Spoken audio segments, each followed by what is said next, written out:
Boisar Tarapur एमआयडीसीतील Viraj profile कंपनीचा मनमानी कारभार आणि कंपनीच्या मनमानी कारभाराला पाठीशी घालणाऱ्या कामगार उपायुक्तांच्या विरोधात आज विराज प्रोफाईल कंपनीचे हजारो कामगार रस्त्यावर उतरल्याचं पाहायला मिळाले।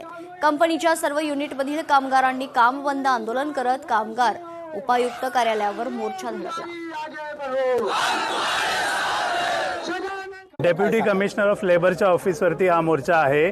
त्यांनी आमच्या कामगारांच्या प्रश्नांवरती दाखवलेल्या टोटल अनास्थेबद्दल, आमचे प्रश्न हाताळण्यामध्ये त्यांनी जो पक्षपात आणि व्यवस्थापनाची बाजू घेऊन भ्रष्टाचार केला, कामगारांची प्रकरणं वर्षानुवर्षे रखडवून ठेवली आणि त्यांना न्याय मिळवण्याच्या कामामध्ये अडथळे आणले, त्याच्यासाठी आम्ही हा मोर्चा आणलेला आहे। आता इथून पुढे पण आम्ही हे आंदोलन अधिक तीव्र करू आणि जर समजा 6 महिने किंवा वर्षभरात कामगारांचे प्रश्न मार्गी लागले नाहीत, ते सुटले नाहीत, तर आम्ही अधिक तीव्रतेने या कामगार, यांचे कुटुंबीय, नातेवाईक, रिलेटिव्ह सगळ्यांना घेऊन 10,000 कामगाराच्या वरती इकडे मोर्चा आणू।